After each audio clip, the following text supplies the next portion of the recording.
Gustavo, esta semana el tema ha sido la amenaza de Donald Trump de cerrar la frontera con México, y comenzaría preguntándote qué afectaciones tendría un eventual cierre de la frontera si es que cumple con esta amenaza. Al parecer en el gobierno no la toman todavía en serio. Es una amenaza real. Desde luego sería una medida extrema que afectaría a ambos países, a los habitantes de los Estados Unidos y de México, a las empresas ubicadas a ambos lados de la frontera, porque la frontera desde Baja California hasta Tamaulipas tiene una gran dinámica, no solamente comercial, sino hay un tránsito mayormente legal de personas, de mercancías que cotidianamente interactúan. Eso es lo que hace de esta una frontera como pocas vibrante en el mundo. Si esta situación se actualiza, evidentemente sería una gravísima afectación. Nosotros entendemos que hay una gran preocupación en el gobierno norteamericano por este crecimiento exponencial que ciertamente ha existido de los flujos migratorios hacia Estados Unidos. También reconocemos que a partir de los últimos días ha habido una mayor presencia de las autoridades mexicanas en la frontera sur de México para tratar de contener estos flujos y también aplicar de manera más firme la legislación migratoria. Nosotros hemos dicho con claridad que apoyamos los esfuerzos que lleve a cabo el presidente López Obrador para hacer valer el Estado de Derecho. No es fácil de tener un flujo migratorio, sobre todo cuando hoy en día no se trata solamente de personas adultas, sino que también está compuesto por menores y por adultos mayores. También hay que decirlo con claridad, la política de asilo de los Estados Unidos genera una capacidad de atracción creciente en la medida que se van multiplicando estos casos de asilo por condiciones humanitarias familiares. Esto pues se difunde, se conoce en Centro y Sudamérica y genera que haya cada vez más personas que se hacen acompañar de hijos, de nietos, de abuelos para tratar de lograr este objetivo. A llegar, cruzarse y allá pedir asilo, ya, digamos, aunque sea de manera irregular el cruce, ahí solicitarlo, ¿no? Se están tomando acciones por parte del sector empresarial ante un eventual cierre. Se está mandando más producto. Entiendo que en Estados Unidos estaban pidiendo más aguacates, por ejemplo, pero desde el sector empresarial en México, ¿se está haciendo algo en particular? ¿Se está preveniendo en algo?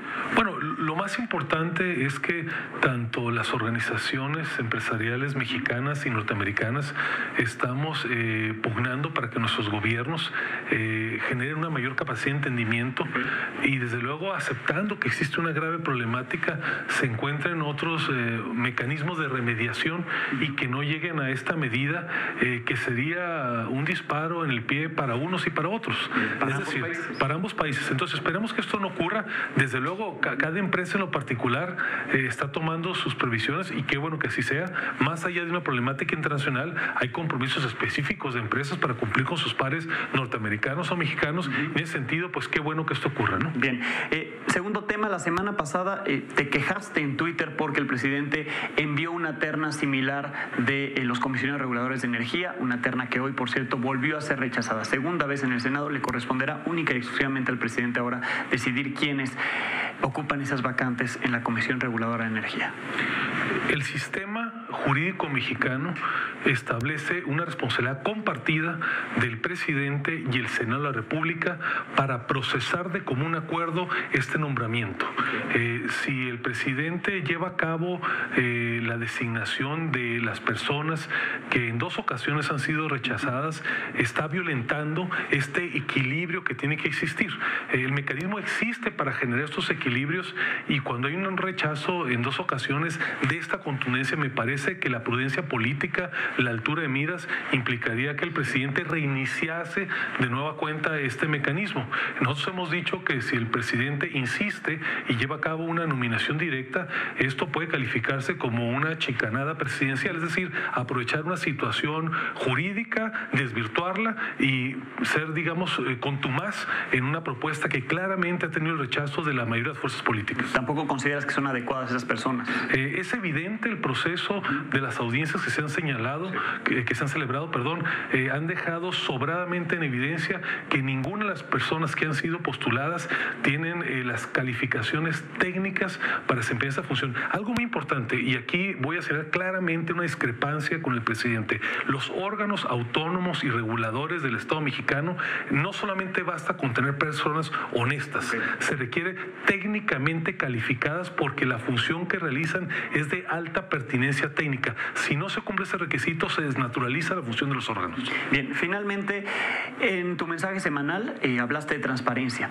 Y hablando de transparencia, te has quejado en particular de cómo serían las licitaciones de estas grandes obras de infraestructura o de la no existencia de licitaciones. Adjudicaciones directas para la mayoría de estos proyectos, si no es el Tren Maya, es la refinería de Dos Bocas, en fin, varios proyectos del gobierno actual que el sector, digamos, quisiera licitaciones abiertas.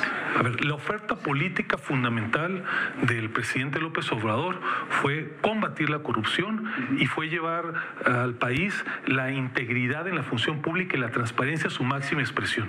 De manera explícita en los compromisos, en los 50 compromisos que hizo el presidente ante la nación el día de su toma de protesta, es el llevar a cabo las licitaciones de manera pública, con acompañamiento ciudadano y en casos importantes, incluso con acompañamiento internacional. Hoy la evidencia que tenemos a 4 meses del inicio de la gestión es que las licitaciones más importantes han sido restringidas o bien se ha tratado de adjudicaciones directas. Estas prácticas de mantenerse, de volverse ya no una excepción sino la regla, comprometen el compromiso presidencial de hacer que el país pueda tener una migración a mayor integridad pública. Sí. ¿Alguna posible reunión con el presidente o con alguno de los integrantes de su gabinete para externarles esto más allá del mensaje que ya es público y que lo pueden ver? ¿Alguna reunión próxima para externar estas preocupaciones? Hemos tenido reuniones muy fluidas, recurrentes, tanto con el jefe de la oficina del presidente como con los miembros de su gabinete. Les hemos externado estas y otras preocupaciones. Debo decir que afortunadamente hay un gran nivel de comunicación. Tenemos notorias diferencias de enfoque. Estos y otros temas donde no podemos estar de acuerdo con el proceder del gobierno, lo hemos señalado. Esperemos que tomen cartas en el asunto. Bien, Gustavo, muchísimas gracias. Gracias a ustedes.